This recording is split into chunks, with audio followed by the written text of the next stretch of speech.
ሰላም ጤና ይስጥልኝ ውድ የኬሎ ሚዲያ ተከታታዮች በለታዊው የዛሬ ውሎ ፕሮግራማችን እነዚህን መረጃዎች እንዲያቀናሽተን ይዘንላችሁ ልንቀርብ ተሰናድተናል። ከፕሮግራም ጋር አብሬያችሁ ቆይታ የማደርገው እኔ አብዲስ አደፋር ነኝ። አቶ እስክንድር ነጋ ቡድናቸው ከዓለም አቀፍ ማህበረሰብ ተወካዮች ጋር ባደረገው ውይይት የድርድር ጉዳይ ለመነሳቱን አስታወቁም። ከፋኖ ታጣቂዎች ቡድኖች ውስጥ የአንዱ መሪ የሆኑት አቶ እስክንድር ነጋ በእርሳቸው የሚመራው ቡድን ባለፈው ሳምንት ከዓለም አቀፍ ማህበረሰብ ተወካዮች ጋር በአማራ ክልል ተገናኝቶ መነጋገሩን አስታውቀው ነበረም።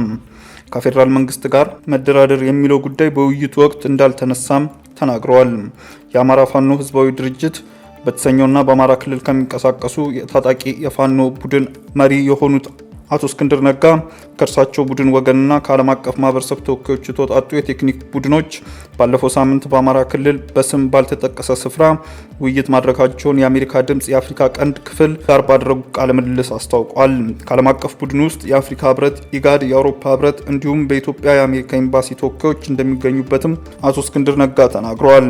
ይህ በቴክኒካል ቡድኖች መካከል የተካሄደ ስብሰባ ነው። የመጀመሪያው ደረጃ ስብሰባ ነው የተደረገው። የተወያየነውም በሀገሪቱ ባሉ ወቅታዊ ጉዳዮች ላይ መገናኘትና መነጋገር በምንችልበት ላይ ነው ብለዋል። ከፌዴራል መንግስት ጋር መደራደር የሚለው ጉዳይ በውይይቱ ወቅት እንዳልተነሳም ሲሉ አቶ እስክንድር ነጋ ገልጿል። ይህ ጉዳይ አልተነሳም ያሉት አቶ እስክንድር እናም ጉዳዩ ሳይነሳ መልስ መስጠት አልችልም።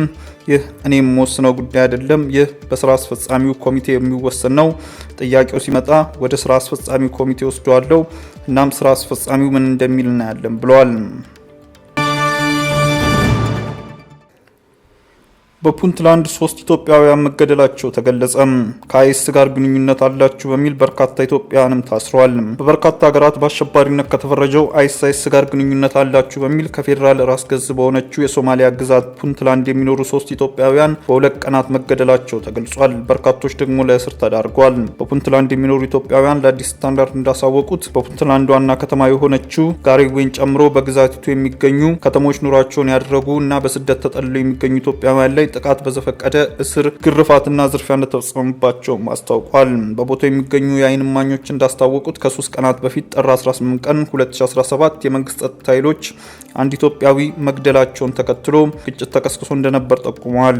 በነጋታው ደግሞ 2 ኢትዮጵያውያን በቦሳሶ ከተማ በህዝቡ ተደብድበው ተገድለዋል ተብሏል። ስማቸው እንዳይገለጽ የፈለጉ የፑንትላንድ ነዋሪ ለአዲስ ስታንዳርድ እንደተናገሩት ግድያው ኢትዮጵያውያንን ከአሸባሪው አይኤስ ጋር ግንኙነት አላቸው በሚል ውንጀላ ጋር የተያዘ ነው ብለዋል። በርካታ ሀገራት በአሸባሪነት የፈረጀው አይኤስ በፑንትላንድ ውስጥ እየተንቀሳቀሰ የሚገኝ ሲሆን ከአልሸባብና ከየመን አማጽያን ሁቲ ታጣቂዎች ጋር ግንኙነት እንዳለው ይነገራል። ይሁን እንጂ አዲስ ስታንዳርድ ያነጋገራቸውና ኢትዮጵያውያኑ ለምን የጥቃት ሰለባ ሆኑ ሲል የጠየቃቸው የፑንትላንዱ ነዋሪ ከቡድኑ ጋር ግንኙነት ያላቸው ኢትዮጵያውያን ሊኖሩ እንደሚችሉ ጠቁመው ነገር ግን ጥቂት ግለሰቦች ከዚህ ቡድን ጋር ግንኙነት አላቸው ተብሎ ሁሉንም ኢትዮጵያውያን መቅጣት ተገቢ አይደለም ብለዋል። የፑንትላንድ አስተዳደር የጸጥታ ኃይሎች በሺዎች የሚቆጠሩ ኢትዮጵያውያን ማሰራቸውን ያነጋገራቸው ነዋሪው አክለውም ገልጸዋል። በዋና ከተማዋ ጋርዌ ውስጥ ብቻ ከ500 በላይ ኢትዮጵያውያን በመንግስት ባለስልጣናት ታስረዋል ሲሉም አስታውቋል። ለእስር የተዳረጉ ታጣቂ ቡድኑ ጋርም ምንም ግንኙነት የሌላቸው ንጹሃን ናቸው ብለዋል። አዲስ ስታንዳርድ ያነጋገራቸው ሌላኛው የፑንትላንድ ነዋሪ ኢትዮጵያዊ በበኩላቸው እየተወሰደ ያለው እርምጃ ኢትዮጵያውያንን ከሶማሌላንድ ጋር በመግባቢያ ስምምነቱ ከፈረመችው በኋላ እየጨመረ በመጣው በኢትዮጵያ ላይ ያለው ጥላቻና ከዛ ጋር የተያያዘ ነው ሲሉም ገልጸዋል። ኢትዮጵያ ከሶማሌላንድ ጋር የመግባቢያ ስምምነት መፈረሟን ተከትሎ ተመሳሳይ ጥቃት ተፈጽሞ እንደነበር ያስታወሰው ነዋሪ ይህ በጥላቻ ካልተነሳሳ በስተቀር ሌላ ምክንያት የለም፣ የዚህ ጥቃት ሊፈጽም የሚያስችልንም ምንም ምክንያት የለም ብለዋል። ነዋሪው በተጨማሪም ፖሊስና ሚሊሻዎችን ጨምሮ የፑንትላንድ የጸጥታ ኃይሎች በኢትዮጵያውያን ላይ ጥቃት ሲፈጽሙ እንደነበረም ተናግረዋል። የፑንትላንድ ነዋሪዎች ኢትዮጵያውያኑ አገራቸውን ለቀው እንዲወጡና ንብረታቸውን ጥለው እንዲሄዱ በማስፈራራት ላይ ናቸው ሲሉም ስሞታ አቅርበዋል። ይህ አሁን የሚሉ ጉዳይ ብቻ አይደለም። አንዳንድ ሶማሊያውያን በኢትዮጵያውያን ላይ ጥላቻና ቅሬታ እያሳዩ ነው ሲሉ መግለጻቸውና ግድያ፣ ጥቃት፣ ዛቻና ዘረፋም እየቀጠለ የሚገኝ መሆኑን አክለው ተናግረዋል።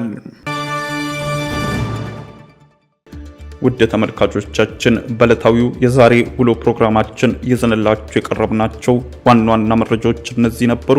ከፕሮግራም ጋር አብሬያችሁ ቆይታ ያደረኩት እኔ አብዲስ አደፋር ነበርኩ። ከሌሎች የኬሎ ሚዲያ ፕሮግራሞች ጋር መልካም ቆይታም